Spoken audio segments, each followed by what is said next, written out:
Magandang gabi po sa inyong lahat and welcome to 2OT's mock draft for the upcoming 47th season PBA Rookie Draft. Ako si Carlo Pamintuan with Maguma John and we are joined by Charles Stu, Eros Villanueva, and Normie Regio for this mock draft as we thank Smart 5G for always helping us out. They're sponsoring this program at ilabas na natin yung kailangan pag-usapan. Oo na, champion yung UP, oo na. Ayun o. Nasa likod, sa over the right shoulder. Sir, UP fight. Salamat. Congratulations to the UP fighting Maroon. What a game, no? I was there. I was able to see it. Biniyak yung puso ko ni Lady Kagulangan. But what can you do? It was meant to be. Ganda nga nung honey shot mo, Carlo. We all saw you were there. Ibang level na yan si Carlo. Di ba? Usually mga artista lang yung hinahani shot eh. Pero si Sir Carlo, may sariling frame. Grabe. Kaya mag-high din siya. Anyways, saka na natin pag-usapan yung championship ng UP. It's time for the draft. It will happen tomorrow. So we saw it fit to share with you kung ano yung mga palagay naming mangyayari. No? I'll be hosting. Magu, Charles, Normie, and Eros will be drafting. Unfortunately, of course, we have to talk about the players who will not make it. No, walang. Of course, Justin Baltazar will not be able to join it. Cedric Bearfield will not be able to join it. Dun pa lang, masakit na, di ba? Two of your top 3 picks will end up not being in the draft. So it will be, I think a very obvious choice for Blackwater. Pero bago natin pangunahan yan, itanong na natin kay Coach Charles Stu, this is going through a snake format. It will be just the first round dahil nga medyo manipis po yung depth ng ating upcoming draft. Coach Charles has the first pick and he is picking for the Blackwater Bossing. Coach, who will you pick as the first overall? Well, yung initial first 2 picks, yun yung dalawang nag-pull out eh. Si Baltazar pati si Bearfield. Actually, I know for a fact Blackwater was dead set on getting Bearfield. If not, it would have been Baltazar, but now it's gone. So I think, logically speaking, and siguro naman, sana makatama ako minsan kasi puro ako mali. I think they would have to pick Brandon Rosser at the first overall pick. Obviously, he's one of the best big man out there, and that's a position that they sorely need. So Brandon Ganuelas Rosser, the first pick, he newly installed, newly crowned bronze medalist in the 31st Southeast Asian Games sa men's 3x3. Normie, you've watched a lot of Brandon Ganuelas roster. Your thoughts and what is his ceiling para dito sa kanyang 5-on-5 team, Blackwater Bossing?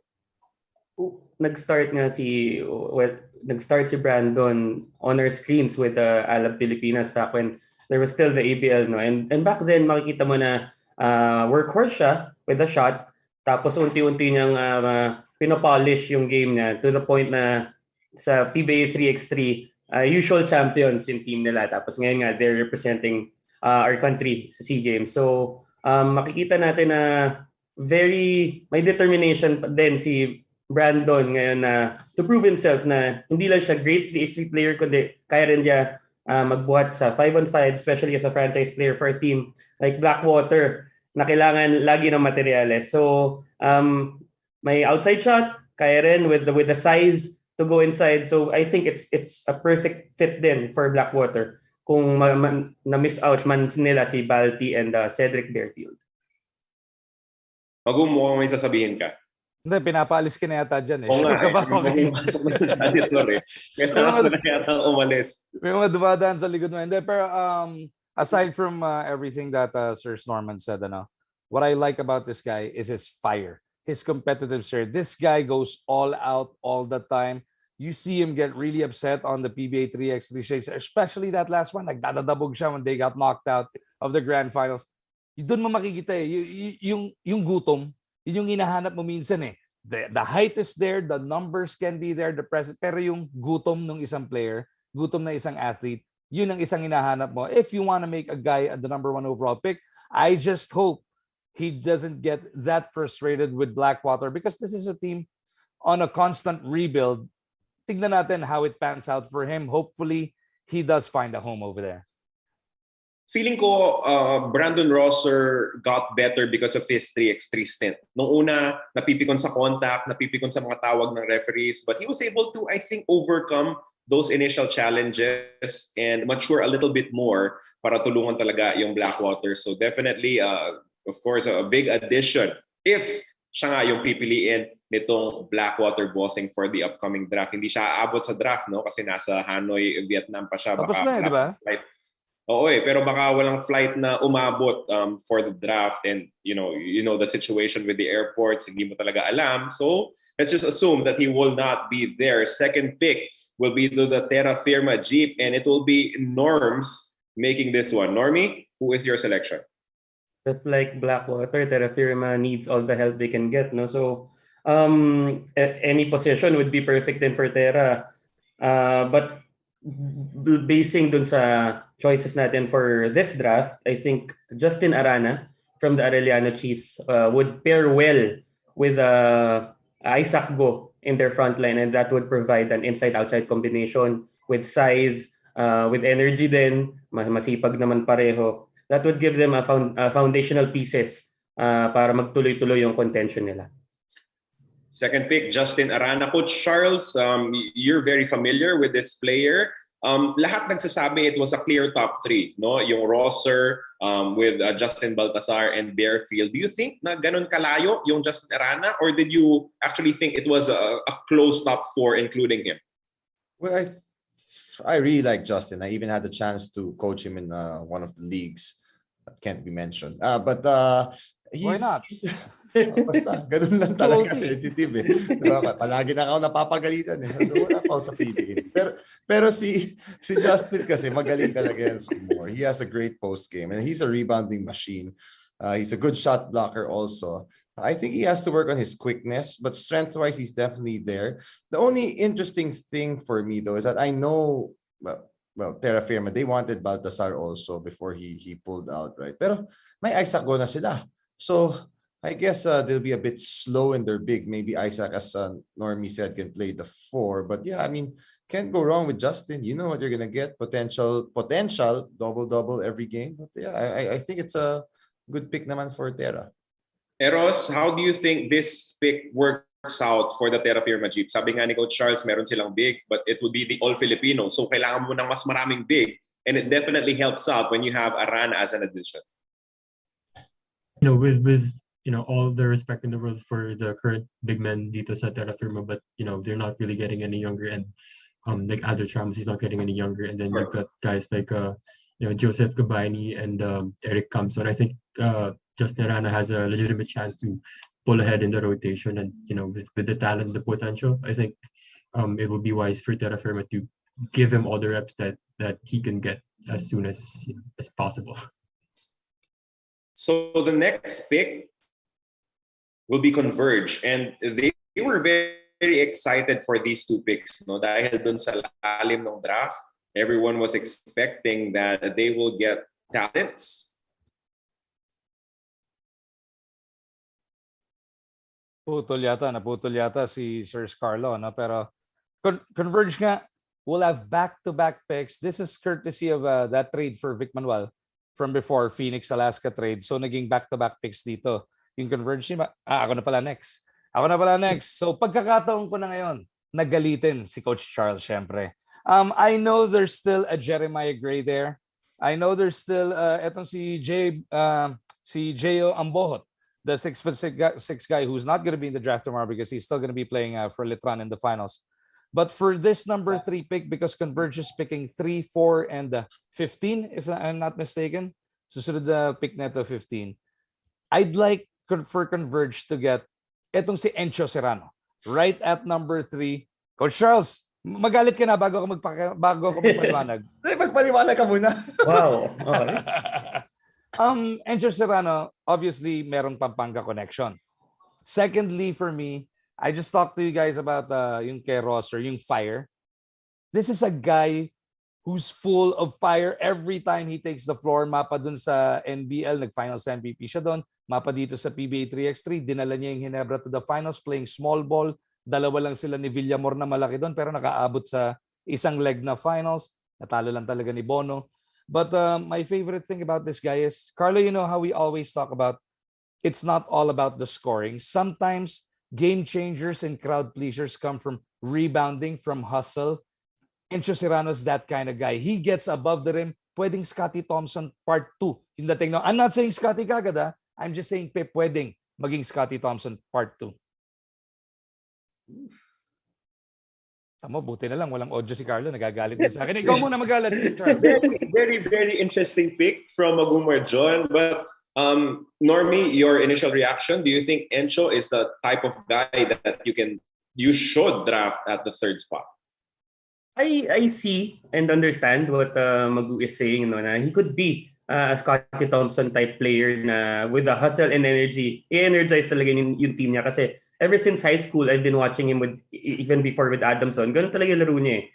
Pero for me, what ever since then, ang nakulangan ako kay Encho kasi hindi niya na-round out yung iba pang aspects ng game niya, which he should do right now sana if he really is to be a Scottie Thompson type player. So add more shooting, tighten up those handles.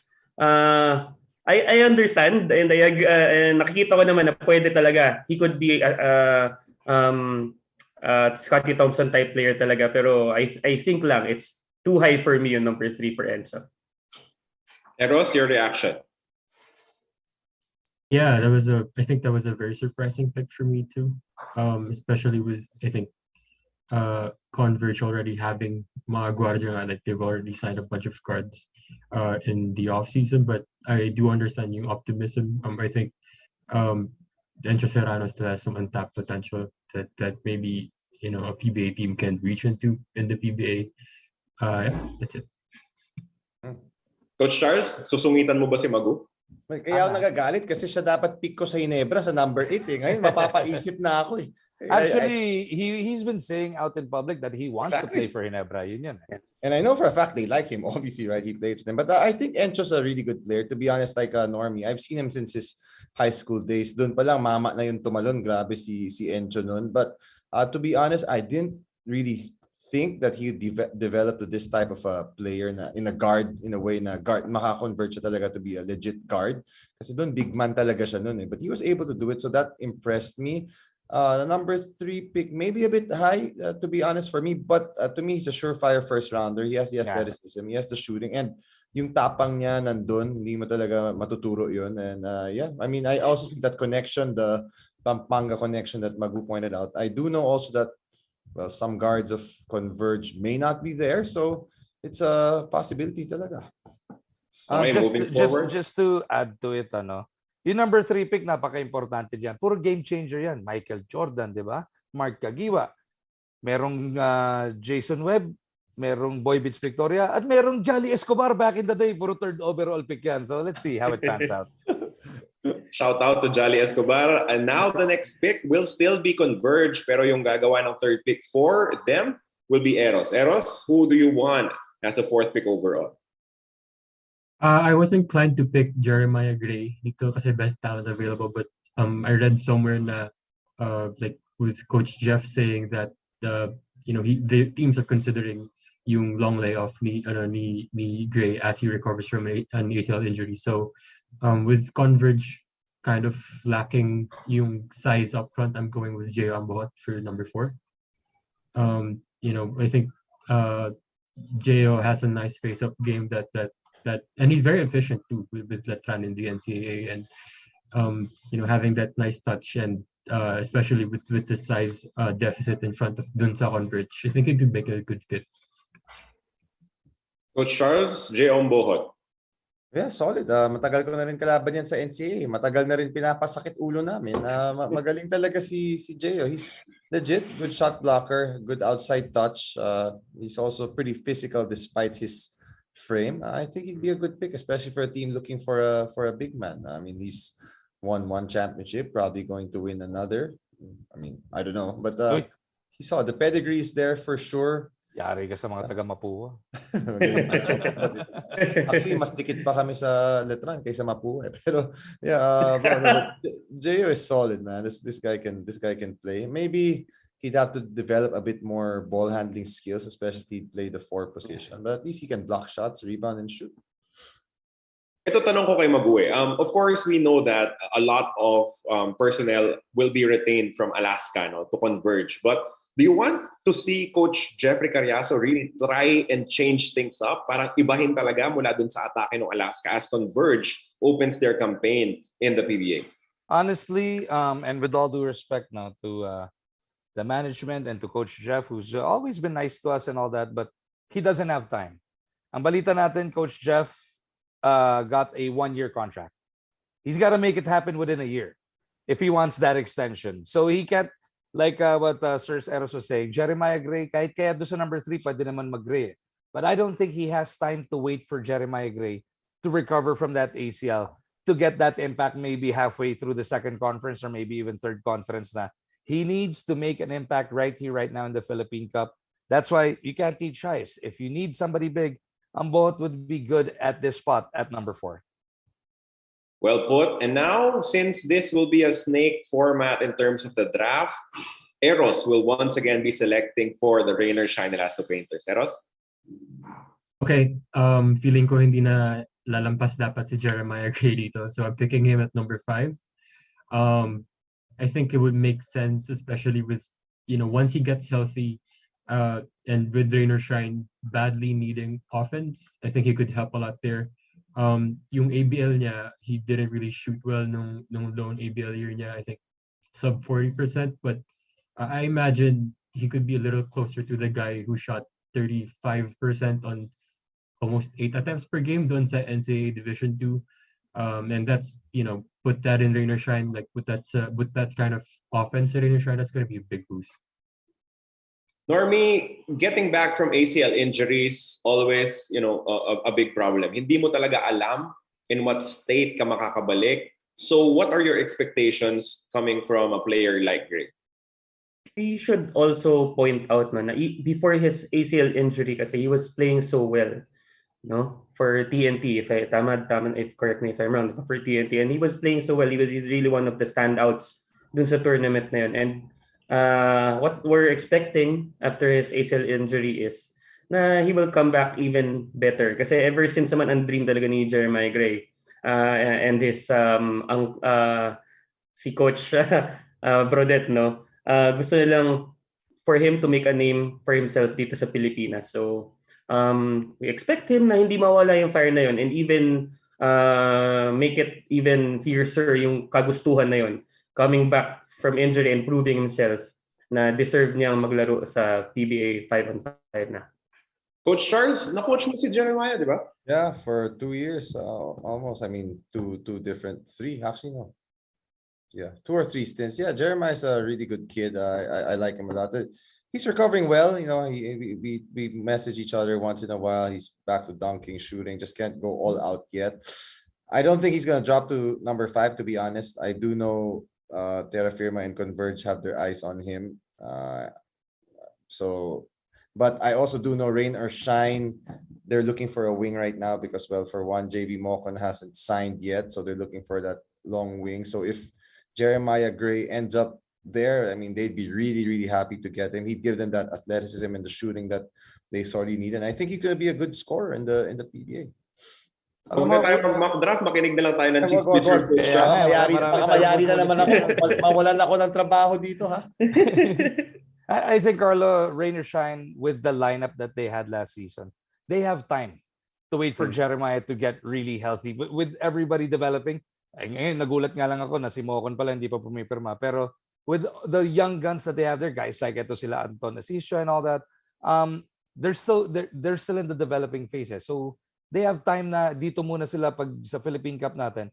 Tuloy lang nila yung ginagawa nila Coach Chris Gavina from last season with the young guns. Pag okay na si Jeremiah, sa second conference, third conference, okay na sa kanila yon. Now we'll snake back to Maguma John making the 6th pick overall for Northport, Batang Pierre. Magu? Northport, so much drama up front there sa front line. Pero para kina Coach Pido, I think pinakabagay para sa kanila right now, and just because no isang araw lang nangyari, Gian Mamuyak would be somebody they can go to heady player, impact player, dead shot, and he's just a winner. He almost won that game for the Ateneo. He gave him those late leads para dito sa Blue Eagles before they eventually fizzled out in the end. Akala ko yun na eh. Nung nakadalawang test siya, okay Diba? na. Yun eh. Okay na ako eh. Eros, your thoughts? Gian Mamuyak, of course, syempre, hindi siya nakasali doon sa draft combine because of him still playing with Ateneo. But you've covered him for a while now. Do you think that he could be a good PBA player? Yeah, absolutely. Someone who has elite defense will always have a spot in the PBA, especially if you have the shot like medyo gumaganda na yung shot. This season he shot 35%, north of 35% from downtown. If you put that on a PBA team, I think that's gonna help. A 3-and-D guy will always help any team, especially North Sport. I think medyo positionally there will be some conflict lang, at least from what I saw, but it's not, you're gonna be hard pressed to not give him any minutes, especially with the type of development na nagawa niya during this last year niya sa Ateneo. Coach Charles, you're a PBA assistant coach. How big is it for Mamuyak to develop that outside shot before he enters the PBA? I think he's already shown signs of improvement, which is really good. I think he's also going to be a solid PBA player. But I'm always faced with this question when evaluating Ateneo guys. There's no doubt they're probably one of the most well-coached. They're taught the game of basketball. But it's always like, could they have been putting up much better numbers if they're playing for another team, because you know how deep Ateneo is and they don't get the minutes? Because as much as a lot of people, myself included, give Coach Tab a lot of credit, sometimes guys also need those reps. They need to see time on the floor, and it could also hurt players in the long run. I'm not saying that's going to be the case here. I mean, I'm a big fan of Mamu. He's a leader, man. I mean, when the Nietos left, he obviously took over that role, and I can see him the way he handles his teammates. That's a great sign. He's a great defender, which helps his case. And I think he's a winner. I mean, I know they lost this year and he didn't have the best of finals, but he hit those big shots when it mattered in game 3, obviously falling short. So I think it's okay. I'm not sure, though, to be honest, if he will go as high as number 6. I personally think he's a first rounder, maybe late first rounder to borderline second rounder. But I don't know. I mean, very possible. And he's a good kid. So I hope he goes this high. And he's a grown man called Mamu. That's just something that Were you the we one need in tweeting the that? WA. Somebody was tweeting that. Was that you? No. I just realized that when you called him now. Kala ko hindi siya pipiliin ni Magu kasi binlock niya si Steph Curry. That was classic. And Lex will be picking 7th. Who do you think they should select at this stage, Norma? From how our draft was shaking up to be, I actually thought Mamu was going to fall to 7, and then he would be actually the perfect fit for him would be Nlex. He's a young player, especially alongside Kevin. He's a perfect backward partner with Kevin or even Kiefer. When he comes back. But without Mamu, I guess I'd go for another big guard in the Javi Gomez de Leaño. A knockdown shooter, a big guard, para bigyan ng konting size yung backcourt ng Nlex. And he's developing his defensive skills to be a 3-and-D player na rin. So I think he'd be a great fit then for Coach Yang. Coach Charles, when picking for Coach Yang, lagi mong iniisip fit. Is he a Coach Yang player? Do you think Javi is a Coach Yang player?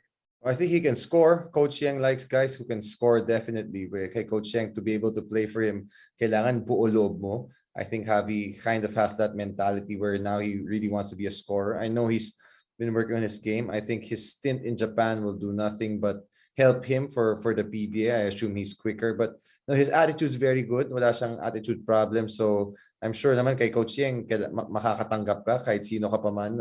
So he'll be able to take that. I think he'll help the team. He can rebound well for a guard. I mean, he's transitioning to a guard or a wing, and I think it'd be a good pick for next. I was hoping he'd drop to my next 2 picks, pero wala. Redraw na naman tayo. Yung mga rookies na nadadraft for NLEX always get the opportunity to shine kasi ganun si Coach Yang. He's a equal opportunity kind of guy, and do you think that Javi will do for himself well if he lands with the Road Warriors? Ang tanong kung kakayanin niya. Because Coach Yang will always give tough love. Yeah. Pag kinaya niya, pag nasakyan niya yung tough love ni Coach Yang, he should find a way to be successful within that system because the minutes will always be there. Pagka kinuha ka ni Coach Yang, bibigyan ka ng pagkakataon almost every single game, you'll get at least 7 minutes just to show what you're worth. Pagka maganda ginawa mo, dadagdagan mamaya yan. Pagka hindi, next game ka na masusubukan. Pero pag kinaya niya yung tough love ni Coach Yang, he should be okay over there.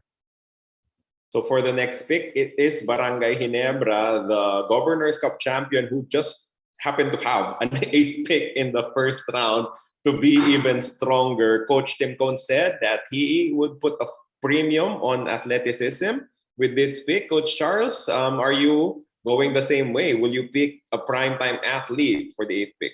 Oh yeah, definitely. I mean, I got a chance to spend time talking to Coach Olsen, Coach Chard in the combine. Even saw Coach Tim there.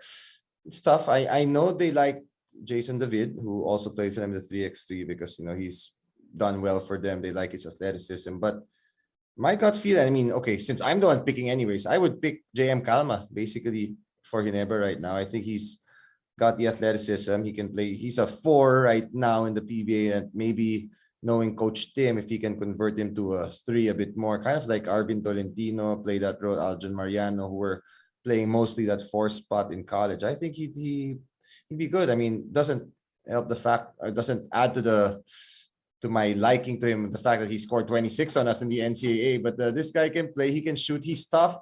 Nice right hand jump hook on the post. He rebounds very well. And, he's solid. I like this kid a lot.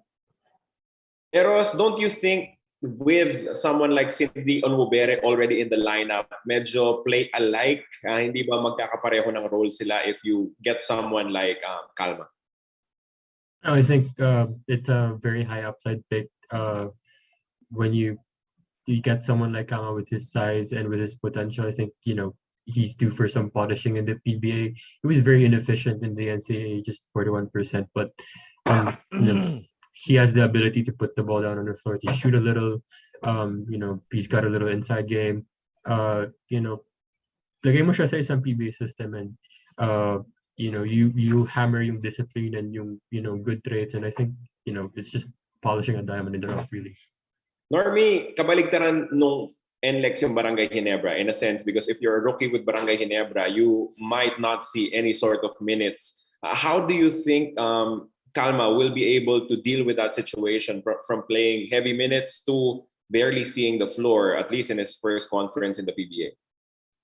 The good thing in terms of talking about that was CJM Calma, when he started in San Sebastian, was he was a bench player basically, because playing in front of him were what's his name, Michael Calisahan and Bradwin Ginto. So he has experience in playing from behind and then working his way, proving himself during practices. And when he's finally given the opportunity, he will try and his best and prove himself, which he did this season in the NCAA. Ngayon na siya na yung main man, kumbaga, na dun sa San Sebastian this season. Good points. Now we will move forward to another pick for Mago. Hindi. Bago asa na ba tayo? Nag-halfway na tayo eh. Lampas halfway na. So pasensya na po, medyo na late ng konti. Shoutouts muna tayo, Carlo. Mago. Dami nakatutok sa atin ngayon live eh. Shoutout po kay Alan Isley ng Angono Rizal, pati na rin sa Ate Mariz niya. Nakatutok din sa atin si Kagawad BJ Miranda, si Sir Jumbo Lorenzo, nandiyan din, Aloy Santor, May Gabara Villa, magandang gabi po sa inyong lahat. Tapos pati sa Smart, marami ba nakatutok, Carlo? Hindi ko nasusundan ngayon, pero may bumati kanina, hi daw, mula kay Bimbi. May fans na naman, may Bimbi fans na naman na nanonood sa Smart. Maraming salamat at magandang gabi po sa inyong lahat. Mago, I think we'll have more greetings coming from 2OT page. Sa YouTube muna tayo tumalon. Michael Vicente, shoutout. Hindi, sabi niya shootout. Uy, wag ganun. Meron talagang gulo sa Israel. Wag ganun. Shoutout na lang sa'yo. Si Jerwin Gago, pinapadrop niya pa. Hall of Famer na. Pinapadrop niya pa to. Si Richie Rivero, sasali ba bukas sa drop? Hindi pa po. Ilan ba playing years ni Rivero? Tagal pa yun. Na siya, tapos na. Tapos na rin. Graduate na siya. Pero hindi naman siya nakapag-apply, no? Mm. Tinatanong nila, kailan ng draft? Bukas po sa Robinsons, Manila, doon po sa Ermita, 4 p.m. Magsisimula yung ating PBA Draft for the 2022 season. Kailan yung draft? De Los Reyes, Mark Angelo. Sana po nasasagot namin yan. Pa-shoutout na rin kay Amel de la Cruz Ferrer sa Ansan City, South Korea. Ayos. Shoutout sa mga taga San Pedro, Bulacan. Ivan San Pedro, kamusta sa'yo? Hindi, Ivan San Pedro ng Bulacan. Sorry po. Jonathan James Nazario ng Dipolog City. Good evening din kay Job Garcia. Kay Jeffrey Zafe. Tsaka sa Zafe family ng Malabon. Good evening na rin kay Job Garcia, kay Joseph Amohot. Next na daw. Kamusta raw mula kay Charlie Arsena. Ang dami nababaha ako. Mamaya ikot ulit tayo ng greetings. Coach Charles, announce mo kung saan ka mag-Euro trip. Baka may mga viewers tayo na gusto kang i-dinner. Wag naman. Pero pupunta ako sa Dubai. We're gonna do a clinic with Coach Tab. So if there maraming nakatutok sa tutin taga Dubai. Marami tayong kaibigan dyan. Kasama si Coach Tab. Magtuturo siya. Ako yung alalay niya. So we'll have a good clinic there for the Pinoys, the coaches out there. Tapos pagkatapos doon, saan ba niya? Kung saan man. Kung saan lang mapunta. Honeymoon muna. Yeah. Okay, Coach Charles, after those greetings, ikaw ulit ang pipili for Blackwater, the 9th pick overall. Kala ko mapapaganda yung mga greeting na yun. Nag-iisip pa ako kung sino ipipik. Medyo mahirap eh. I was thinking, hindi ka pa ba nakakaisip? Marami pa. Hindi, marami pa. I try to get the right pick. There are many guys I like actually for Blackwater, but I was thinking they need a big man, but of course they got Brandon based on this draft. There are a few guys I still like here. Pero sige, I'm gonna go with my guy, Tyler Teo. Kahit marami na silang point guard, kahit andyan na si Baser and si JB Casio, I think Tyler Teo will be a good PBA player. I mean, obviously he has things he has to work on, but this guy can shoot and he can play. I mean, again, it's a product of that, the fact that he's playing behind SJ Belangel, who's a really, really good point guard right now. So I still think he can be a good PBA player. Magu, Tyler Teo, your reaction? Anybody who comes from that system, you guys have been talking about it kanina pa. Pero you got guys like Adrian Wong.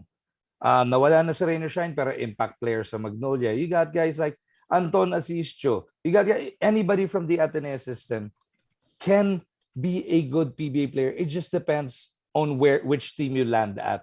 You can just compare it, I guess, kung sa college ball. Look at Robert Bolick leaving La Salle for San Beda, alamat sa NCAA. Look at Kagulangan leaving La Salle for UB. Ngayon, isa sa pinakamatinding alamat. Sir Norman, you would know. Yes. Sorry, natawa lang ako kasi both of those are players that La Salle let go. So, but very correct. Your destination is very important, and I think Tyler would be pretty good also in Rainer Shine kasi nga napatunayan na naman nila na that they could work with these skilled guards. He's another version of Anton Asistio. I mean, that would be duplicity, but you can't have enough shooters and people who could defend well. And Tyler does both pretty solid naman. May shoutout tayo dito, no? Sabi ni John Raymond Lohera. Shoutout po sa Lohera family sa Tondo, Manila at San Francisco, USA. On that note, hindi pa nadadraft si Kurt Lohera. Will we see him being taken in the final 3 picks of our 2OT mock draft? Pinapaalala mo kagad, hinahabol ko nga sa number 11 yun eh. May shoutout mag-usumakto eh. Kaya ipasa na natin kay Normie for the next selection. Rainer Shine at number 10. Norms? Shoutout. I'd like to shout out again yung Lohera family because I will be picking yung kanilang kapamilya na si Kurt Lohera, who really broke out this season, kanyang final season dito sa UAP. He was one of the most dependable scorers ng La Salle kasi La Salle was a defensive team in the UAP. And when they needed scoring, kung hindi makaposte ng mahusay si Balti, and when Ivan Nelly wasn't back into his groove yet. It was Kurt Lohera getting into the mid-range and pulling up from the elbow and making those shots that kept the LaSalle offense afloat. So I think he's another big guard, no? That could help out this immediately.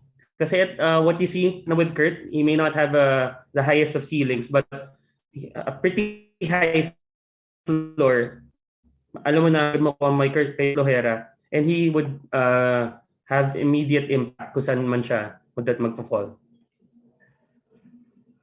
Pinag-uusapan natin kanina yung mga lumilipat ng schools and then finding the rhythm, no? Kurt Lohera played for Adamson, moved over to LaSalle, and at least got the opportunity to perform. Bagay siya dun sa sistema ni Coach Derek Pumaren. And Mago, do you think that a player like Kurt Lohera can make an impact in his first year in the PBA? Gulo mo, next ako eh. Naghahanap ako ng next pick ko eh. Charles, same question, Charles. Lohera should be good on that level. If he gets the opportunity. If he gets the opportunity here at Rain or Shine, if he gets playing time, if he makes the cut, he should have moments there. Pero with the young core nga na dinedevelop, of course, meron ka pa rin Gabe, meron kang Bo, and the rest of the veterans there. Pero si Coach Chris Gavina, mas binibigyan ng importansya ngayon yung young guns. Let's see if he can find a role behind Ray Nambatak and all of those other young guys there. Coach Charles? Yeah, I think so. I mean, I like the way he pressures the ball. He defends pretty well. He's pretty physical, which is kind of what Coach Chris Gavina likes. He's improved his offensive game a lot too, and I think he'll be a PBA player. I think he'll find a way to get some minutes in whatever team he lands on. May nag-comment dito, sabi niya, bata niyo po ako, Kuya Magu Marjon. Shout out po. Ang pangalan niya, Giovanni Halalon. Saan yan? Ba't di ko nakikita sa Facebook yan? Nasa Smart Stream, nanonood si Idol Gio. Magandang gabi, Gio. Sabi pa ka naman dito, ikaw na mag-pick for Magnolia. O, sinong gusto mong kakampi? Ako, atabs mo. Uy, blowout ka naman. Gandang gabi, Gio. Huwag ka mag-alala, Gio. Si Charles, ibablowout tayo. Ba't ako di binabati ni Gio? Yes, Gio. Atabs niya si Magu eh. Shout out muna tayo. Si Isaiah Flores, Brian De Jesus, Neil De Jesus, also watching. Raymark Martinez, Neil, si RD Sanchez, Jimboy Bakirin, Edgar Hidalgo, Joan Dizon, Jefferson Lopez. Magandang gabi po sa inyong lahat. Rhea Remulla, Sam Diego, Angelo Mark, Renzo Crisostomo, Jong Zulueta. Thank you for joining us dito sa ating mock draft in 2OT, of course, presented to you by Smart 5G. Airing on 2OT and the Smart Sports Facebook page. Magandang gabi rin kina Vincent Santelices, Renzo Rodriguez Aguinaldo, at saka si Mark Dale Ramirez with Chris Cayetano. Magandang gabi po sa inyong lahat. We are closing out our first round draft pick. Inisip natin 2 round, no? Pero numipis nga yung ating pool for this particular draft. So we're limiting it to just 1 round for this one. At si Magu kanina pa nakatingin sa kodigo niya, sino kaya yung pipiliin ni Magu Marjon for the 11th overall pick ng Blackwater Elite? Munti ka na akong... Oh, mali ka pa. Bossing. May munti ka na ako mapili, pero may nakita ko dito sa pa-shoutout. Yari ka, Charles. No, bakit? Lorvin Aguila, pa-shoutout daw from Dubai, UAE. Parating na po si Coach Charles Chu dyan, ibo-blowout ka niya. Pagdating niya dyan. Ala si Coach Charles, pasyal mo lang siya, ibo-blowout ka ni Coach Charles. Pa-shoutout na rin sa mga taga Santo Tomas, Dugong Hinebra, Daryl Cabrera, pati na rin sa lahat ng taga Hulong Duhat, Malabon. Itong si Ron Terence Iluño de la Cruz. And sa mga taga Cebu, kay Andy Steven, Maygabara Villa, shoutout din sa iyo. And to everybody else on 2OT and the Smart Sports Facebook page. We're talking about Blackwater here. You want pieces na mataas ang basketball IQ. May athleticism, mataas ang basketball IQ. At this spot at number 11, alam ko, ako nang gugulo sa mga utak lalo ni Charles dito sa mga pinipili ko. Medyo. I'll go with Sean Ildefonso for this pick. Pwede, Coach Charles? Pwede. Uy, sa wakas nakatama rin ako kay Charles. Pwede. Minsan-minsan, pangatlong pick na nung umuuna. Pwede. Tinetext ko nga si Coach Ariel, ang bagal mag-reply. Dito lang yung natulungan sa pick ko kanina sa Blackwater. Eros, your thoughts about Sean Ildefonso landing with a team that may need him to play a lot of minutes in Blackwater? I think it works. If he plays the three, the only problem that I saw initially when I thought about Sean Ildefonso sa Blackwater was they have a lot of 6'1", 6'2" guys, like 6'1" guys under 6'1" already in the backcourt, so they might be a little undersized. But I think it works especially if Sean Ildefonso rounds out his everything. One other concern would be his free throw shooting. He was a 30-40% free throw shooter, so that might be baka indication yun na he might be a little limited offensively in the PBA, but if you give him minutes at Blackwater, again, it's just a matter of opportunity, and he might grow with more minutes. Magu, you were saying something? Hindi, yung nasa likod mo siya, shoutout ko sana. Dumadaan na naman na 3. Oras na kailangan ko na daw umalis dito. Anyway, Norman, Yes. Sean, ano yung magiging position niya? What do you think will help him become a PBA player for the long run? Because in the UAAP, tres, I guess, yung nilalaro nitong si Sean, but he can play a PBA 3. What do you think he will have to adjust to para makapagtagal sa PBA? I talked to Sean right after NU got eliminated, and he had a very, very great quote for me. He said all his UAAP career, he was playing the 4 or 5 pa nga. He didn't say 3. He was playing the 4 or 5. Pero he was only 6'1" and 6'2" on a good day with new shoes. That was his quote. That was what he said to me. And ngayong last year niya sa NU is the first time na he got tried out at the 3. Minsan pa nga at the 2. Trinay out siya ni Jeff Napa as a wing and even as a guard. And I think pagdating niya sa PBA, he would need to be able to do that as well. Meaning, kailangan na rin niyang to round out, sabi nga ni Eros, his ball handling also. Kailangan niya matuto magdala ng bola, even set up plays. His height kasi talaga, he wasn't blessed with the height. He got the body of a Danny Ildefonso, but not the height. So he should be he should round out his game as a guard na rin. Hindi lang nga tres So those tres would be the perfect position for Sean in the PBA. Coach Charles, ano yung pwedeng maging ceiling nitong si Sean Ildefonso in the PBA? Ceiling, man, I don't know. You're comparing to a player? I'm not sure, but I like the way Sean plays because he's tough, and I know he's such a hard worker. I mean, that guy lives in the gym. Grabe yan magbuhat. So, he'll be able to compete. Strength won't be an issue for him. I just hope he'll be able to develop more into a guard. But I mean, this guy's a hard worker. So I think eventually he'll be a rotation player naman, especially if he ends up in Blackwater. He will get opportunities. I mean, assuming this is what will happen. But I do think naman talaga, I mean, even before this draft, he was a borderline late first round to early second round pick. So I think this is right where he belongs. And I mean, he's a good kid with a good attitude. So he will learn and he'll get better. That's for sure.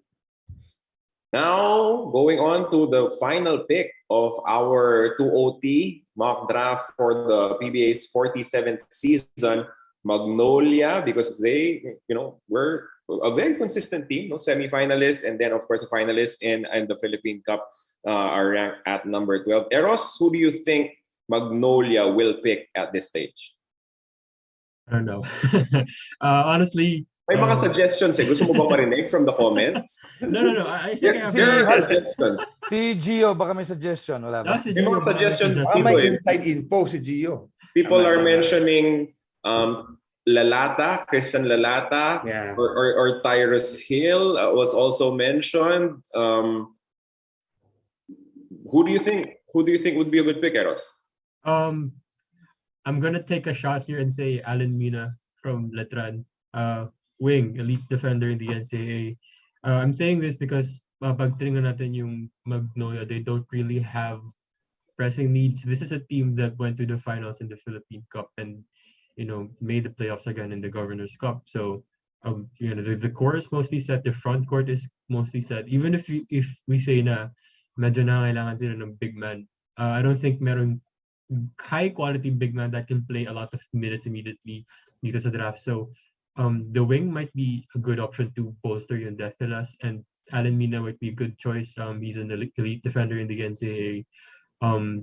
He can shoot a little, sub 30%, but siguro yung free throw shooting niya might be an indication that there's a shooter underneath. So give him a couple of years, maybe it could turn out to be something that's a good pick, especially with Magnolia. They like their defensive guys, and I'm sure Coach Chito Victorera wouldn't mind another defender.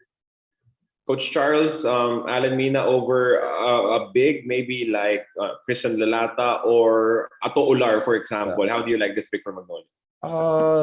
To me, I mean, I get all the points of Eros. Mina's a tough defender, a good shooter, but I would actually go with somebody like Clarito of San Juan because he's a physical 3. San Juan in the other league. He's a very physical 3 guy, can rebound. I mean, he plays big in his other league, but now he'd have to play the 3, right? He can actually shoot the 3. He rebounds like crazy. His energy is Nasa 2OT ka, 2OT to, 2OT. Pwede ba sa 2OT dito? Mali ko pa. Kwento ang Marami basketball kasing na other tayo. league, Coach Charles, kailangan malinaw. Basta sa San Juan, si Clarito, magaling yan. He rebounds very well. He's physical. Like a mini poor man, very poor man's Abueva, I'd say. And that's the kind of player that Coach Chito likes. Obviously, there are some bigs that you mentioned that I still like. I like Ular. I like Tyrus Hill, maybe because of his athleticism. Teka, wag mo ubusin. Yun yung susunod kong tanong eh. May second round pa ba? Kala ko wala na. Sige. Kayo na, pass.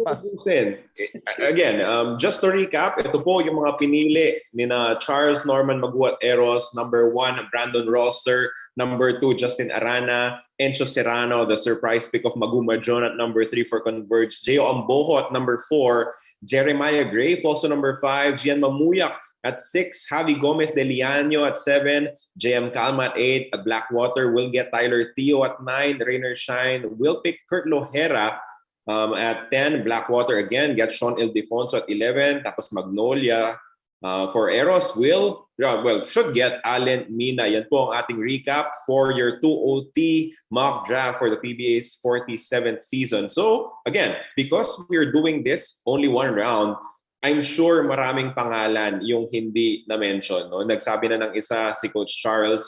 But I just want to go around the room to ask kung sino yung isang player na tingin nyo may pag-asang makasingit dito sa first round na hindi napili in our mock draft. I'll start out with Eros, you want to go first? A name that wasn't mentioned here that you think could sneak into the first round.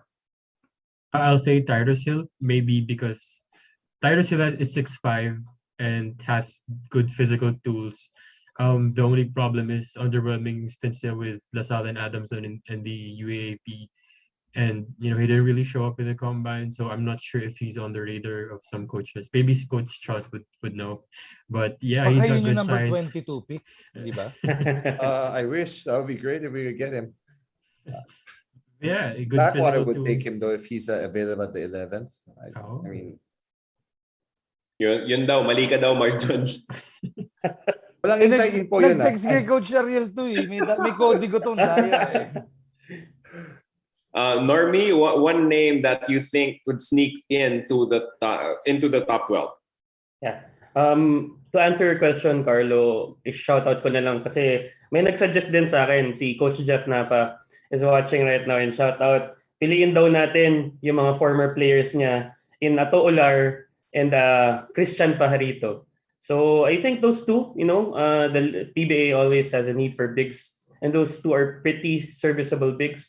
Pajarito just needs to get fitter. Ular, better shooting, I guess. I haven't seen Ular lately, but those two would be good choices to probably sneak up sa first round.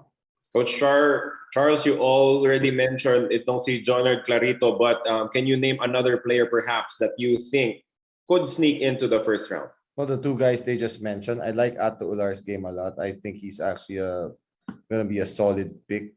So yeah, can I repeat the names or do I have to throw in another name? No, it's okay. Okay, Whatever those you two guys, want to do. those 3 guys that we mentioned, maybe Lalata and maybe David, because I know he never likes him, so I don't know.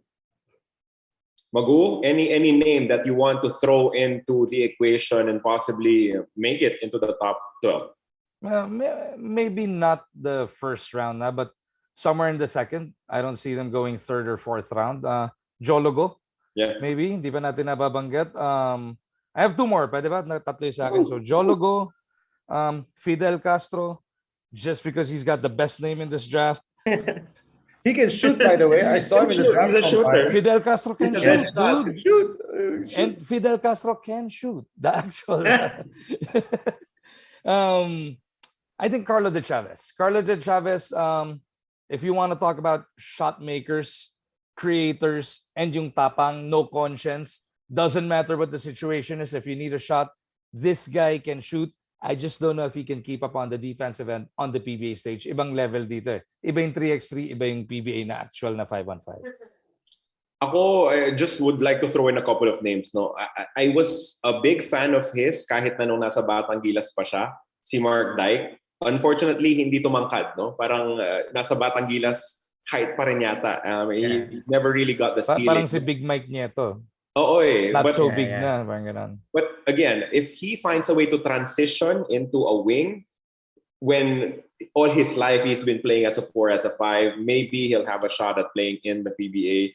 Pero yung gusto pang itapon pangalan, yung guardyang pinanood natin ng matagal sa PBA D-League, Magu from CEU, si Orlan Wamar, very smart guard, very good playmaker, maganda yung court vision. Same problem with Dyke in a sense because wala rin, kulang din sa ceiling ng konti itong si Orlan. But I think he impressed a couple of coaches with the way that he handled the ball and led his team nung PBA Draft.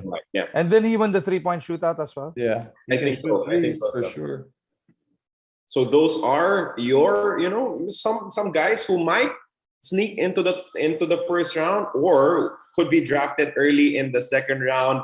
Pero ito po, again, our recap, it's Rosser, Arana, Serrano, Ambohot, Gray, Mamuyak, Gomez de Liaño, Calma, Tio, Lojera, Ildefonso, and Allen Mina as the top 12 for your 2OT mock draft for the PBA's 47th season. It's kind of frustrating na hindi natin makikita yung malalaking pangalan like Justin Baltazar and Cedric Bearfield, of course, some of the other players graduating from the UAAP. But still, it's a chance for teams like Converge for Blackwater to really load up on younger players heading into the next season, right, Coach Charles? Indeed. It's going to be interesting always. The draft has many surprises. Maybe there could be some trades. Who knows? But yeah, I would have loved to see those guys that you just mentioned na pull out. Pero ganun talaga. I guess for us at Meralco, mas maganda rin na wala sila para hindi sasakit masyado ulo namin. But kasi wala kayong pick. Pero matagal rin yung pick namin. So lalong nabawasan pa yung maabot sa amin. But yeah, I mean, I wish. I mean, we always love to see more talent in the league. It just makes the league better overall. Normie, one final question. Who do you think will, gain more from this draft, Blackwater, with these picks that they have, including the first overall, or Converge na meron dyan sa number 3 and number 4? I think Blackwater will be gaining the most kasi yung top pick. Kasi as you said kanina, those 3 guys were the Baltazar, Bearfield, and Rosser. Sila yung a cut above the rest and they're getting yung natitirang isa doon. So yun pa lang would make them clear winners during draft day tomorrow. One final question for Eros. Eros, do you think that Brandon Ganuelas Rosser is the runaway bet for Rookie of the Year in his draft because of his talent and where he will land if he indeed lands with Blackwater? Yeah, for sure. With Blackwater, they're good. The Bossy will get that super talented big man that is currently missing in the roster, and with Blackwater going to give him all the minutes that he can get, and with Rosser predictably producing the numbers that he will be producing at the PBA level, I think he's gonna get that opportunity to be the runaway pick. And Magu, please invite everyone to the PBA draft that you will be a part of tomorrow. Yeah, kasi kwentuhan natin bukas is gonna be Dr. J. Andy Howe at si Coach Ryan Gregorio. Kaya if we did not make sense tonight, wag kayo mag-alala, may Dr. J at RG naman tayo bukas.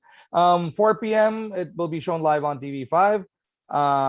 Pero kung makakarating din po kayo, Robinson's Place Ermita, Robinson's Place Manila, magkita-kita po tayo doon. And on that note, we will end this episode. Thank you, Coach Charles. Thank you, Normie. Thank you, Eros, for joining us here on 2OT. And we thank everyone. Kanina, umabot ng 2,000 mahigit yung nanonood sa atin over at the Smart Sports Facebook page and also on 2OT, of course. We thank you for hanging out with us and we will be joining you again very, very soon. I-check niyo po yung mga papel niyo kung saan tumama yung mga selections namin dito sa 2OT. Good night, everyone, and we'll see you again tomorrow for the PBA Draft. Bye! Thank you. All right, thank you. UP fight!